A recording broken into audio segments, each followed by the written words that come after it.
দেখেন অনেক সময় থাকে না, আমরা এখানে একটা বাটনে যখন ক্লিক করি তখন বাটনটা আমাদেরকে ডিরেক্ট এইখানে নিয়ে আসে, কোনো একটা জায়গায় নিয়ে আসে।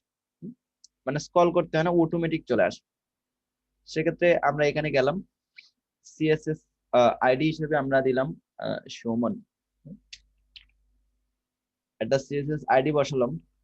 এবার আমি যদি এই বাটনটাতে গিয়ে এখানে গেলাম এবং লিঙ্কে গিয়ে আমি এই লিঙ্কটা কেটে দিলাম এবং হ্যাশ ইউজ করে সুমন সিএসএস আইডিটা বসে আপডেট করি।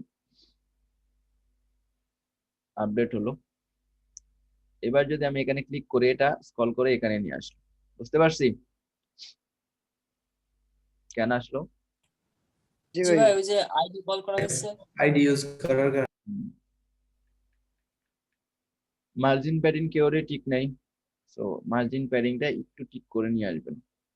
নেক্সট ক্লাসে আমরা পারফেক্ট একদম নতুন যেটা দেবো সেটা পারফেক্টলি করে আসবেন। কারণ নেক্সট ক্লাসে 10 জন থাকবেন, সেক্ষেত্রে 10 জনের অ্যাসাইনমেন্ট চেক করতে আমার খুব বেশি ব্যাক পেতে হবে না। আহ, যাক, যেমনই হয়েছে সুন্দর হয়েছে। বাকি পেজগুলো আর দেখলাম না, কন্টাক্ট পেজে যাই। যেটা দেখাবো সেটা হচ্ছে ফ্রম মেইন হেডার, মেইন ফোটার, থিম বিল্ডার। স্যার এডিট হয় না কেন?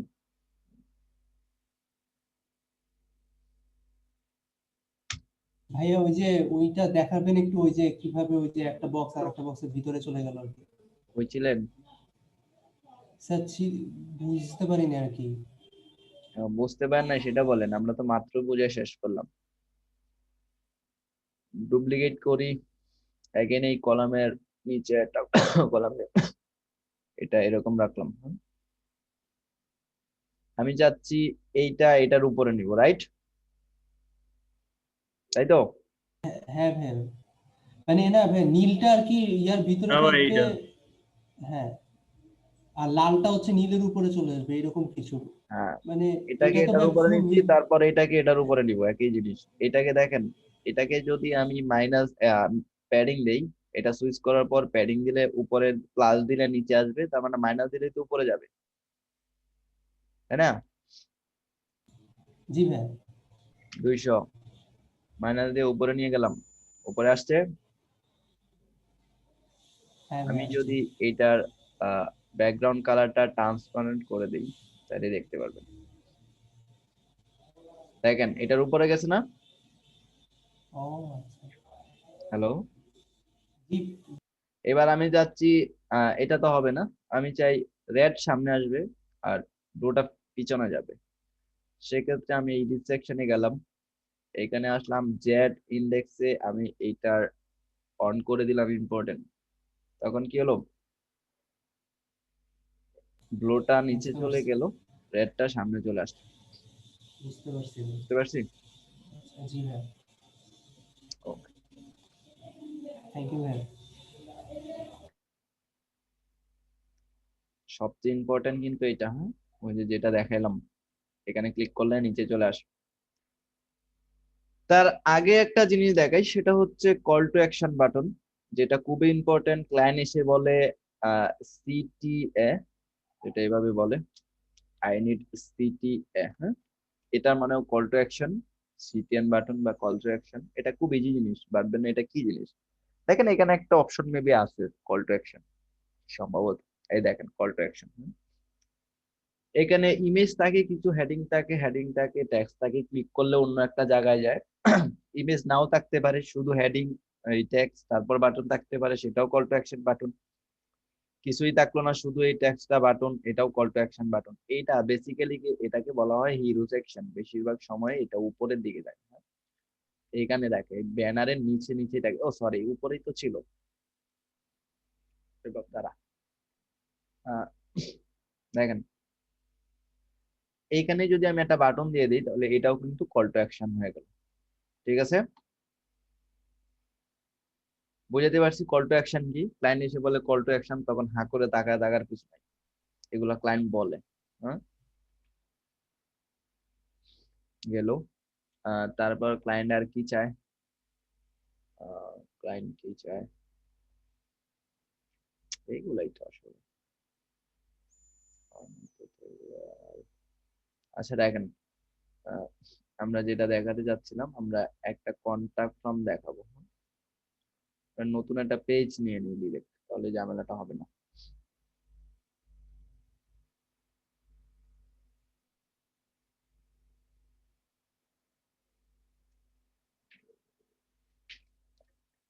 মোবাইলের মাধ্যমে ফ্রিল্যান্সিং কি শেখা যায়? হ্যাঁ ভাইয়া, শেখা যায়। গ্রুপে বললেন, একজনে কেউ একজন বলছে, আপনি বলবেন শেখা যায়, তবে এই কানে না। হ্যাঁ, হ্যাঁ ভাই, শেখা যায় তো ভাইয়া। ওই যে আছে না, মোবাইলটা বেচে দেবে। ও আপনি সেই, আপনি তো এই বুদ্ধিটা দিয়েছিলেন। আচ্ছা দেখেন, আশা করি আমি এই টেমপ্লেট নিয়ে যা বুঝেছি তাতে কারো কোনো প্রবলেম থাকার কথা না, তাই না? আমি একদম ডেভেলপমেন্ট ঢুকাই দিছি এটার ভিতরে। এখনো যদি কারো প্রবলেম থাকে, সেক্ষেত্রে সাপোর্টে নক দিয়ে বলবেন, যে ভালো বুঝে সে হেল্প করবেন। মানুষের গুণ নিজের মধ্যে নিয়ে আসেন, মানুষ হন। দেখেন এখানে এগুলা খুব বেশি ইম্পর্টেন্ট না। মানে খুব বেশি ইম্পর্টেন্ট না বলতে, এগুলা বোঝানোর তেমন কিছু নেই। হ্যাঁ, আপনি ইচ্ছে করলেই পারবেন, ইচ্ছে না করলে পারবেন না। বাট সবচেয়ে ইম্পর্টেন্ট যেটা, সেটা হচ্ছে ফ্রম। আমি আজকে ফ্রমটাই বুঝাবো। এছাড়াও যদি কেউ কোনো কিছু জিনিস না বোঝেন, যে ভাই এটা বুঝি না, বলতে পারেন, দেখাতে পারি। আমি ফ্রম ড্রাগ করলাম, সিম্পল একটা জিনিস। এখানে যা দেখতেছেন পুরো পৃথিবীতে একই জিনিস। ভাইয়া, বলেন। ভাইয়া মাঝখানে আপনাকে একটা জিজ্ঞেস করলাম। ওই যে আমাদের ক্লাসে এক ভাই দেখলাম যে উনি একটা দিছে যে উনি বললো যে উনাকে ক্লায়েন্ট বলতেছে যে নতুন লগ ইন যাতে না ঢুকে। ঠিক আছে, উনি এরকম কিছু কোনো একটা কাজ পাইছে। তো এইটা ভাইয়া কি করে করে নতুন বলবেন কি? মানে আপনার ওয়েবসাইটে নতুন লগ ইন করে কেউ আর ঢুকতে পারবে না, নতুন করে কেউ আর লগ ইন করতে পারবেন না, এটা ফ্রম কি ভাই? লিমিটেড করে দিবেন। হ্যাঁ? ফ্রম লিমিটেড, ফ্রম ডাটা ও, লিমিটেড করে দিবেন। ও আচ্ছা, ঠিক আছে ভাই। ভাইয়া, হ্যাঁ, একটা কথা বলি। আমি কয়েকটা দিন কাজ করতে যে এখানে আমাদের কতগুলো ভাইদের পাইছি যে তারা খুব মানে আমার কাছে মনে হয়েছে যে ইনারা আমাদের এই ব্যাচের খুবই ভালো, এবং তারা আমাদের এই ব্যাচে থাকার মতো মানে তাদের সাথে আমাদের ক্লাস করার মতন যোগ্যতা নেই, দেখেন কারণ তারা এত ভালো। অনেকে আসে, আমি জানি অনেক অনেক ভালো জিনিস জানে। এখন ব্যাপারটা হচ্ছে, আমি মনে করেন এখানে ধরি শাকিল, হ্যাঁ? আমি কি শাকিল আশা নিয়ে আসে নাই যে সে কি টাকা আর্ন করবে? এখন ভাইয়া, আমি তো আপনার সাথে তাল মিলিয়ে তো আমি যেতে পারি না। আমার দরকার শাকিলের মতো সবাইকে নিয়ে জুতা। এবার কেউ যদি অতি জিনিস পারে, তাহলে সে কোনো না কোনো দিন সাকসেস হয়ে যাবে। বাট আজকে যদি আমি শাকিলদের শিখায় নিয়ে শেষ করতে পারি, তারপর শাকিলও আস্তে আস্তে অ্যাডভান্স হয়ে যাবে। তো আপনি তো আগে থেকেই অ্যাডভান্স, দ্যাটস ওয়াই আপনি পারবেন। বাট শাকিল এক্সপার্ট না, শাকিলকেই আমার এক্সপার্ট করে তোলা দরকার। এখন কেউ আছে প্রচুর জানে আগে থেকে, তার কাছে ওয়ার্ডপ্রেস ইনস্টল হেলায়া শেখানো ওর জন্য খারাপ। আর সত্যি কথা বলতে, আপনাদেরকে 4টা 5 নাম্বার ক্লাস, 5 নাম্বার ক্লাসে আমি বি টিম দেখাই, বাট আপনাদেরকে এখনো এলিমেন্টরে আছে। বিকজ আগের পোলাবান গুলা যেহেতু চলে যায়, সেহেতু বুঝলাম যে ওদের মাথায় চাপ পড়ে যায়, দ্যাটস আমি স্লো যাচ্ছি। বুঝতে পারছি। এবার কেউ আসবে চলে যাবে, যেরকম ফ্রিল্যান্সার কিছু আচ্ছা একটা ভাইয়া, লেখা ছিল, একটা ভাইয়া গান আপনাকে গাইবে। থামাচ্ছি, আপনাকে থামাচ্ছি। ক্লাসের মধ্যেখানে আরো একটা কথা একটু অ্যাড না করলে না ভাইয়া। ভাই এর পরের থেকে যদি আপনি নতুন কোনো ব্যাচ শুরু করেন, সেই ব্যাচে ভাইয়া কিছু ওয়েবসাইট দিয়ে আগের থেকে দেখাবেন যে আমরা এরকম একটা ওয়েবসাইট দেখাবো। এতে হয় কি যে যারা নতুন বা পুরাতন যাই হোক না কেন, তারা খুব সহজে ধরতে পারে যে ও আচ্ছা এইরকম একটা ওয়েবসাইট বানাতে হবে, তাহলে খুব ভালো হয়। আর এখন ভাই আপনি ক্লাসের ভিতরে চলে যান, আহ, বাকি কথা না বলি। অ্যাডভার্টাইজ পারি না খুব বেশি, শিখতেছি তবে। আচ্ছা যাই হোক, ধন্যবাদ বুদ্ধি দেওয়ার জন্য। আমার তো বুদ্ধির জন্য আলাদা আমরা ইয়ে আছে, ফ্যামিলি একটা ইয়ে আছে, গ্রুপ আছে, যেখানে সবাই বুদ্ধি দেয়, এবং সেখানে আমি একমাত্র যে শ্রোতা, আর সবাই সেখানে জ্ঞান দিতে পারে। দেখেন, একদম ঠান্ডা মাথায় পোলাপানের মতো করে চিন্তা করবেন, এত কঠিন না। এইটাকে বলা হয় ফিল্ড, এই গড়টাকে বলা হয় ফিল্ড। ওকে, এই গড়টাকে বলা হয় ফিল্ড। ফর্মের ভিতরে যে এই বক্সটা আছে, সেটাকে পৃথিবীর যে কোনো ফর্ম, HTML দিয়ে বানাক আর যা দিয়ে বানাক না কেন, super form, gravity form, Ninja form, WP form, পৃথিবীর যে কোনো ফর্মে যাবেন, এটা কি ফিল্ড। নেম লেখা NAME, আমি একটা অক্ষর যখন প্রেস করব নেমটা চলে যায়, ওই যে নেম লেখাটা এটাকে বলা হয় প্লেস হোল্ডার। এটা হচ্ছে ফিল্ড, ওইটা হচ্ছে প্লেস হোল্ডার। উপরে যেটা আছে সেটাকে বলা হয় ফিল্ড টাইটেল। ক্লিয়ার? ফাঁকা যে জায়গাটা এটাকে বলা হয় আহ, হুম, নেম যেখানে লেখা আছে উপরে, হ্যাঁ, ওটাকে বলা হয় ফিল্ড। মানে এই যে বক্সটা, হ্যাঁ হ্যাঁ, এটাকে বলা হয় ফিল্ড। উপরের নেমটা লেভেল। এটা হচ্ছে ফিল্ড টাইটেল। সুপার ফর্মে, গ্র্যাভিটি ফর্মে লেভেল, এক এক জায়গায় এক এক রকম, বাট আমরা তো বুঝতেই পারি টাইটেল আর লেভেল একই জিনিস, তাই না? হ্যাঁ এটা ফ্যাক্ট না, হ্যাঁ, বাট পৃথিবীর যে কোনো জায়গায় যাবেন এটা হচ্ছে ফিল্ড। ফ্রম ফিল্ড, এটা হচ্ছে প্লেস হোল্ডার। ওই যে নেম লেখাটা আমি পেস্ট করার পরেই কিছু একটা লেখার পর ওটা চলে যাবে, এটা কি প্লেস হোল্ডার। এই লেখাটা হচ্ছে প্লেস হোল্ডার। এটা হচ্ছে ফিল্ড লেভেল বা টাইটেল, টাইটেলই বলি আপাতত। এইটুকু ক্লিয়ার? ক্লিয়ার। ফর্ম বুঝে গেছেন, আর নাই কিছু বোঝানোর? দেখেন, আমি যদি আরেকটা অপশন বাড়াই, বলেন তো কি বাড়ছে? ফিল্ড বাড়ছে নাকি প্লেস হোল্ডার বাড়ছে নাকি লেভেল বাড়ছে? Field version. ফিল্ড বাড়লো, রাইট? এবার রিমুভ করে দেই, নেমটা অন করি, টাইপ বলি। এই ফিল্ডের অনেকগুলো টাইপ থাকে। লাইক আপনি এখানে ফোল্ডার আপলোড করবেন, আই থিঙ্ক কোন একটা ফাইল আপলোড করবেন, সেটা আপনার বায়োডাটা হতে পারে, একটা মুভি হতে পারে, স্ক্রিনশট হতে পারে। আপনি কি এখানে সাবমিট করতে পারবেন? ফিল্ড, এখানে কোনো একটা ফাইল এনে এখানে সাবমিট করতে যাচ্ছেন, জমা দিতে না ভাইয়া করা যাবে না। সম্ভব না। এটার জন্য আলাদা একটা অ্যাটাচমেন্টের ফাইল দিতে হবে ভাইয়া। দেখেন, এখানে টাইপ যদি আমি ফাইল দিই, দেখেন তাহলে ফাইল আপলোড করার অপশন দিচ্ছে। বুঝতেছি? ফিল্ডের অনেক ধরনের টাইপ হয়, বাট এইখানে যেগুলো আছে সেগুলো জানলে না, বাকিগুলো জেনে যাবেন। টেক্সট, যেখানে নাম লিখবেন। ইমেল, যেখানে ইমেল বসাবেন। আমি যদি এখানে ইমেল লিখি তাহলে এখানে যতক্ষণ না পর্যন্ত @ দিব ততক্ষণ পর্যন্ত এই ফর্ম এটা ফিল আপ হবে না। হ্যাঁ, ইমেল মানে @.com থাকতে হবে। টেক্সট এরিয়া, এটা এরকম মেসেজ, বড় একটা জিনিস। ইউআরএল, কোন একটা জিনিসের ইউআরএল দিবেন। Telephone number type. Radio button, আমরা যদি এখানে অপশন দেই ওয়ার্ডপ্রেস গ্রাফিক্স, দেখছি না আমরা? এবার এটা সিলেক্ট করে সাবমিট করি, রাইট? এটাকে বলা হয় রেডিও বাটন, এটাকে বলা হয় সিলেক্ট বাটন। আমরা যদি এই টাইপকে আবার করি চেক বক্স, এটাকে বলা হয় check box type, double select করতে পারবেন। ওকে, যদি আপনি রেডিও বাটন ইউজ করেন তাহলে কি করতে পারতেছি, হয় ওয়ার্ডপ্রেস সিলেক্ট করতে হবে, না হয় কি সিলেক্ট করতে হবে, গ্রাফিক্স। বাট যদি আমি চেক বক্স ইউজ করি তাহলে আমি দুইটাই কি করতে পারছি, সিলেক্ট করতে পারছি। নিচের দিকে আসি, অ্যাকসেপ্টেন্স। হ্যাঁ, এই জিনিসটা কি, কোন একটা জায়গায় আমরা দেখি না যে আমাদের কোন একটা বলে টার্মস এন্ড কন্ডিশন কি আমি মানি কি মানি না, রাইট? আছে না এরকম? বিভিন্ন ওয়েবসাইটে গেলে ফর্ম ফিল আপের পর দেখবেন, বা সাইন আপ করার সময় ফেসবুক অ্যাকাউন্ট খুলবেন, যে কোনো খোলার পর ওরা বলে যে আমাদের টার্মস এন্ড কন্ডিশন আপনি মানছেন কিনা, তারপর এটা সিলেক্ট করে আমাদের সাবমিট করতে হয়, রাইট? জি ভাই। জি ভাইয়া। এইটা। এবার নাম্বার, নাম্বার বসাবেন। ডেট, এখানে ক্লিক করলে ডেট বসবে। ঠিক আছে, আমি কিন্তু প্লেস হোল্ডার চেঞ্জ করিনি, জাস্ট দেখাচ্ছি। আমি এখানে ক্লিক করলে ভাই এটা কন্টাক্ট ফর্মে সাধারণত থাকে নেম, ইমেল আর একটা মেসেজ, মানে কন্টাক্ট আস। আমরা ফর্মে অনেক কিছু দেখতে পারি, আমরা সবগুলা দেখতেছি না। এখানে যদি আমি আচ্ছা, টাইম সিলেক্ট করি টাইপ, তাহলে আমি এখানে ডেট সিলেক্ট করতে পারতেছি না, শুধু টাইম সিলেক্ট করতে পারতেছি। ওকে, ফাইল আপলোড তো দেখালাম। এখানে হচ্ছে পাসওয়ার্ড ফিল্ড, এখানে পাসওয়ার্ড বসাবেন। টাস্কার উঠে গেল।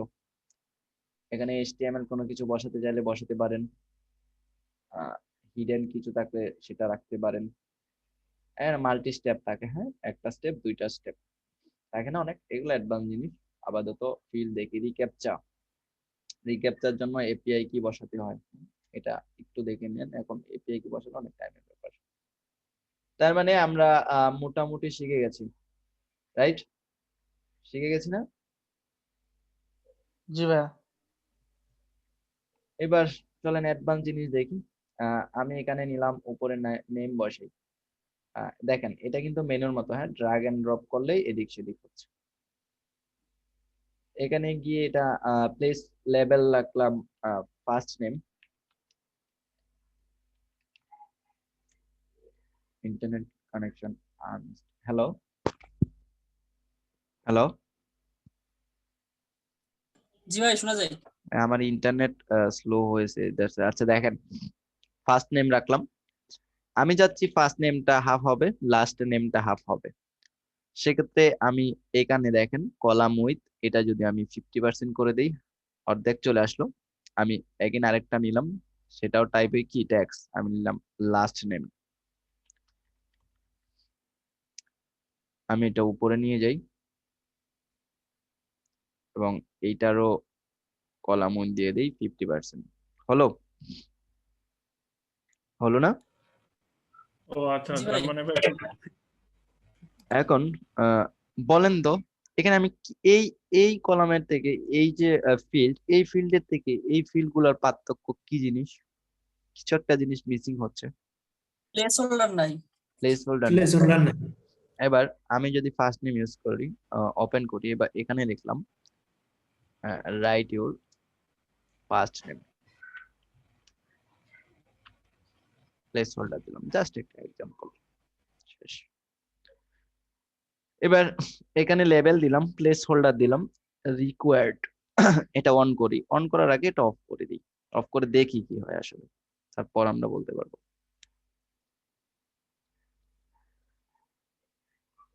আমি এখানে সাবমিটে ক্লিক করি, কি বলতেছে, please fill up out this field. তার মানে আমাকে যদি ফর্ম সাবমিট করতে হয়, আমাকে মাস্ট বি এই ফিল্ডটা কি করতে হবে, ফিল আপ করতে হবে, আদারওয়াইজ আমি করতে পারবো না। বিকজ ইমেল সবসময় রিকোয়ার্ড হয়, বিকজ আপনি যদি এখানে ইমেলই না দেন, সেক্ষেত্রে আপনার সাথে যোগাযোগ করবে কিভাবে? দ্যাটস ওয়াই ইমেলটা সবসময় রিকোয়ার্ড। আমি যদি রিকোয়ার্ডটা অফ করে দিই, এটা অফ করে দিলাম, আপডেট করি। এবার যদি আমি এটা অন করে সাবমিট করে দিই, ফর্ম সাবমিট হয়ে গেছে, দেখেন the form was sent successfully. এবার আমি এখানে গেলাম, ফার্স্ট নেমটা অন করে দিলাম, আমি রিকোয়ার্ড, হ্যাঁ, রিকোয়ার্ডটা অফ করে দিলাম, অন করে দিলাম। এবার আপডেট করি। এবার যদি এখানে আসি, সাবমিট করি, তাহলে কি বলতেছে, ফিল আউট দিস ফিল্ড। আমি যদি এই ফিল্ড যতক্ষণ না পর্যন্ত আমি ফিল আপ করবো, ততক্ষণ পর্যন্ত আমি অন্য কোনো লিঙ্কে যেতে পারবো না, অন্য এই ফর্মটা সাবমিট হবে না। আমি ফার্স্ট নেম দেওয়ার পর যদি এগুলো নাও দেই, তাহলেও কিন্তু হয়ে যাবে, ফর্ম সাবমিট হবে, বিকজ বাকিগুলা কিন্তু দেখেন সাবমিট হয়েছে, বাকিগুলা কি না, রিকোয়ার্ড না। বুঝতে পারছি? রিকোয়ার্ড কি জিনিস বুঝতে পারছি? জি ভাই। First name all time required, email all time required, বাকিগুলা যদি ক্লায়েন্ট বলে রিকোয়ার্ড করবেন, অথবা ফর্মের অবস্থা বুঝে বলবেন করবেন, আর ক্লায়েন্ট যদি বলে দেয় তো বেটার। ওকে, রিকোয়ার্ড বুঝালাম, কলে দুই প্লেস হোল্ডার, তার মানে এখানে আর কিছু নেই। ব্যাকগ্রাউন্ডে যাই, ডিফল্ট একটা ভ্যালু দিতে পারি আমরা, কেউ ফর্মটা সাবমিট না করলে, ফিল আপ না করলে ডিফল্ট ভ্যালু হিসাবে কি যাবে, আইডি, এগুলো এডিট করার দরকার নাই, এগুলা মিস্টেক করলে ফর্ম সাবমিট হবে না, এই শর্টকাট মিস্টেক করলে ফর্ম সাবমিট হবে না, সো অ্যাডভান্সে না যাওয়াটাই better. First name last name required রাখার দরকার নাই, মানুষের লাস্ট নেম রাও থাকতে পারে। ইমেলটা রিকোয়ার্ড, মেসেজ, তার আগে আমরা আরেকটা অপশন অ্যাড করতে পারি, সেটা কি বলেন, রেডিও বাটন। এখানে আমরা দিতে পারি choose your course, required must be, এখানে বললাম ওয়ার্ডপ্রেস ডেভেলপমেন্ট,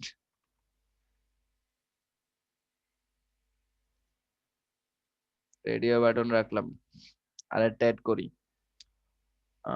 এইখানে আমরা রাখতে পারি ফোন নাম্বার। এই যে জিনিস NMBR place holder your mobile number.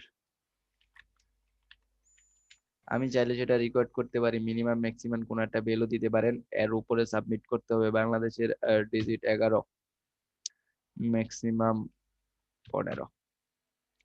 তার ইমেল এখানে যখন ফিল্ডটা সাবমিট করবে ওর মিনিমাম 11টা দিতে হবে, তার নিচে ফিল আপ হবে না। হ্যাঁ, এটা মেসেজের উপরে নিয়ে যাই, এটা ইমেলের উপরে নিয়ে যাই। বাকিগুলা সেম দেখানোর মতো, এখানে তেমন কিছু নাই। টেলিফোন, ট্যাক্সিরিয়া, ইমেল, ফাইল আপলোড রাখলেন। ভাই আপনি মনে হয় লাস্ট কোন প্রজেক্টে কোর্সের একটা ওয়েবসাইট করছিলেন, তাই না ভাইয়া? ভাই আমার জীবনে আমি কানে ধরে কি রাখলাম যে আমি আর কোনো মহিলা ক্লায়েন্টের কাজ নিব না। ঠিক আছে ভাই, দেখেন, কোনো ব্যাপার না ভাই। 1 GB, 1 MB, 2 MB maximum size, আমি দিলাম 2 MB। এখানে বলতেছে অ্যালাউ ফাইল টাইপস। একটা ইমেজের অনেকগুলা হয়, জেপিজি। এখানে দেখেন কি বলছে, enter the allowed file types separate by a comma. Okay, ঠিক আছে, কমা দিলাম। তারপর সিবির আর কি হয়, পিডিএফ, রাইট? তারপর সিবি আর কি হয়, সিবির ফাইল ফরম্যাট কি হয়, DOCX ডক ফাইল। DOCX, ও মাইক্রোসফট। জি তারপর জেপিইজি একটা ফাইল হয়, পিএনজি একটা ফাইল হয়। এই যদি না দিতাম তাহলে কি হতো না, এই এই ইমেজগুলা, এই ফাইলগুলো আপলোড হতো না। মাল্টিপল ফাইল মানে একের অধিক ফাইল আপলোড করতে পারবে। ম্যাক্সিমাম ফাইল কয়টা আপলোড করতে পারবে, 3টা, তার বেশি করতে পারবে না। ওকে, এটা গেল ফিল্ডের অপশন। এখানে বলতেছে লেভেল শো, আমি যদি লেভেল অফ করে দেই তাহলে উপরের লেভেলটা চলে গেল। আমি এটা অন করে দিলাম, উপরের লেভেল গুলা চলে আসছে। রিকোয়ার্ড মার্ক, আমি যেগুলা রিকোয়ার্ড রাখছি আমি যদি অন করি তাহলে একটা রেড মার্ক চলে আসবে, স্টার। তার মানে আমি বুঝতে পারতেছি যে আমাকে এই জিনিসগুলা লাগবে ফর্মটা সাবমিট করার জন্য। বুঝতে পারছি স্যারেরা, বুঝতে জি পারছি? ভাই। জি ভাই ভাইয়া। বুঝতে পারছি ভাইয়া। হ্যাঁ, বল। আমি একটা জিনিস ভাইয়া একটু আরেকবার আমাকে একটু বললে ভালো হতো, আমি না একটা জিনিস মানে কি বুঝেন ভুলে নাই? গেছি। না বুঝছি, মানে ওই নামটা ভাইয়া ভুলে গেছি। সেটা হলো ফার্স্ট নেম লাস্ট নেম, ঠিক আছে? উপরে লেখা ওটা কি বলতেছেন ভাই? ওটা ওই ফার্স্ট নেম লেভেল অথবা ফিল্ড লেভেল অথবা ফিল্ড টাইটেল,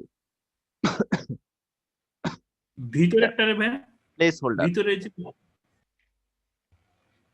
আরেকবার একটু বলেন ভাই। প্লেস হোল্ডার, এখানে গিয়ে যখন এডিট করবেন, নিজে বানাবেন, তখন এখানে গেলে পরে পরে করবেন। এটা লেভেল, এটা প্লেস হোল্ডার। দেখেন এখানে আমি মোবাইল নাম্বার দিলাম, ফিল্ড টাইপ। এবার আমি যদি এবিসিডি তুলতে যাই উঠবে না। দেখেন আমি কিন্তু টাইপ করতেছি বাট উঠে না। আমি যদি 01 বসাই তাহলে উঠবে। বুঝতে পারছি? ওকে, দেখানো শেষ। রিকোয়ার্ড মার্কও দেখলাম আমরা। এবার সবচেয়ে ইম্পর্টেন্ট জিনিস, সবগুলো ইম্পর্টেন্ট, এখানে সবচেয়ে বলতে কোনো কথা নাই, বাটন। আমরা এই বাটনের কথা বলতেছি, স্মল নাকি মিডিয়াম নাকি লার্জ নাকি এক্সট্রা স্মল, এখান থেকে দিতে পারবেন। স্মল কলাম উইথ, এটার কত 100, আমি চাইলে সেটা 40 করতে পারি, আমি চাইলে সেটা 25 করতে পারি। অ্যালাইনমেন্ট করতে পারি লেফট, মিডল, রাইট, হাবিজাবি। মাল্টিপল স্টেপ, যেহেতু আমরা সিঙ্গেল করতেছি আপাতত এইটা আমরা অফ করে যাই। বাটনের দিন শেষ। বাটনের সাবমিট লেখাটা সেন্ড আছে, আমরা এখানে লিখতে পারি সাবমিট। আইকন চাইলে আপনি আইকন বসাতে পারবেন, এসভিজি আইকন। আপনি চাইলে এখান থেকে আইকন, লাইব্রেরিতে গেলে আইকন বসাতে পারবেন। এবার অ্যাকশনে যাই। সবচেয়ে ইম্পর্টেন্ট জিনিস, ইমেল। এখন কথা থাকতে পারে না ভাই, এটা যখন ফিল আপ করবে তখন নাটক সিনেমাটা কি হবে, রাইট? ভাই সিনেমাটা আমি জানতে চাচ্ছিলাম বেশি আরো। মানে ফিল আপ করে এটাকে যাবে কোন জায়গায়? ফিল্ডে আমরা ফাইলটা ফেলে দিই, বাকি সবকিছু ঠিকই আছে। এখানে দেখেন এই মেসেজের একটা অপশন আছে, এখানে রোজ আছে, এখানে 4টা রো নেওয়া, আপনি বাড়াইলে এই জায়গাটা বাড়বে, হ্যাঁ, কমালে এই জায়গাটা কমবে। বুঝতে পারছি? এটা একটু মিসিং ছিল, আপডেট করি। এখন অ্যাকশনে যদি বলি ইমেল, তাহলে এই ইমেলটা শুধু আমার কাছে আসবে, আপনার কাছে কোনো ইনফরমেশন যাবে না। এবার এখানে দেখেন প্লাস চিহ্ন আছে, আমি যদি প্লাস দিয়ে ইমেল 2 লিখি, আবার এটা কেটে দেওয়ার পর দেখেন এটা কেটে দিলাম, এখানে কিন্তু অপশন কয়টা, email, step setting, additional option. আমি এই যে অ্যাকশন থেকে একটা ইমেল 2 অ্যাড করি, এবার এখানে অপশন কয়টা, 4টা, email, email 2, step setting, additional. তার মানে ইমেল 2টা অতিরিক্ত যোগ হয়েছে। আমি যদি এখান থেকে মেল চিম ইন্টিগ্রেট করি, তাহলে নিচে মেল চিম নামে একটা অপশন যোগ হয়েছে। এটুকু ক্লিয়ার? ভাই জি এটুকু ভাইয়া। ক্লিয়ার। আচ্ছা ভাই দেখ- আমি তার একটু মানে ভাই এটা মেল চিপের সাথে ইন্টিগ্রেট করা যাবে? হ্যাঁ, সবই করা যাবে, দেখাচ্ছি। এবার আমি এটা রিমুভ করে দিচ্ছি, আমি বলছি ইমেল 2, ইমেল 1, মানে আমি এটা যদি না থাকতো তাহলে এই ফর্মটা আপনারা ফিল আপ করার পর আমার ইমেলে একটা ইমেল যেত। আমি যখন ইমেল 2 অন করলাম তখন আপনার ইমেলেও একটা মেল যাবে। এবার আমার ইমেল সেটিং এ যদি দেখি, এখানে কি যায়, ও ওটার কার না, এটা আমার। এটা চেঞ্জ করে দিচ্ছি। হুম, আহ, এটা দেখেন আগের বার এটা কোন জায়গা থেকে আসছে, এটা কিন্তু আগে যে আমরা ইমেলটা দেখছিলাম সেটা কিন্তু ওর অ্যাডমিন প্যানেল থেকে আসছে, হ্যাঁ। মনে রাখবেন যতক্ষণ না পর্যন্ত এই জিনিসটা ঠিক থাকবে ততক্ষণ পর্যন্ত আপনার এখানে মেল যাবে। যখন এটা ঠিক থাকবে না তখন মেল সাবমিট হবে না, আপনার ইমেলে মেল যাবে না, এই ফর্মে কাজ করবে না, নিচে দেখাবে ইরর। সো সবসময় ক্লায়েন্টের এই জিনিসটা চেক করবেন যে ইমেল ঠিক আছে কিনা, হ্যাঁ। আচ্ছা ভাইয়া, আমার কাছে এখন একটা কোশ্চেন আসছে যে আমরা একটা ওয়েবসাইট বানাইছি, সাপোজ XYZ একটা ওয়েবসাইট, হ্যাঁ, বা এখন আমরা যে ইমেলটা এখানে বসাবো, এখানে আমরা কোন ইমেলটা আমরা বসাবো? এখানে কি আমরা ক্লায়েন্টের ওয়েবসাইটের ওই যে ইমেল এর ভিতরে যে পড়বে সেইটা, নাকি ক্লায়েন্টের পার্সোনাল ইমেল? এটা একটু আমাকে বলেন ভাইয়া। আচ্ছা, এখন ক্লায়েন্ট যদি কিছু না বলে তাহলে ওর ড্যাশবোর্ডে যে ইমেলটা আছে সেটাই ডিরেক্ট এখানে নিয়ে নিবে। এবার ক্লায়েন্ট যদি বলে যে আমি চাই এই ফর্মের ইমেলটা এই ইমেলে যাক, ডাটাগুলা এই ইমেলে গিয়ে যোগ হোক, তখন ও আলাদা ইমেল দিয়ে দিবে, আপনি সেটা এখানে এসে বসাই দেবেন। আমি কি আমার একটা ওয়েবসাইট আপনার সাথে একটু শেয়ার করব? এখন না তাহলে স্যার, আপনি যদি, আচ্ছা ঠিক আছে স্যার। আমরা পরে সেশন শুরু করি, লাস্টে আমরা নিব 10 জন তো আসি না, যারা অ্যাসাইনমেন্ট দিচ্ছি তারা তো আসছে তো 25 জন, বাকি 15 জন তো ব্যাপার না। আচ্ছা, আমি আগের লিঙ্ক দিচ্ছি, হ্যাঁ, 40 মিনিট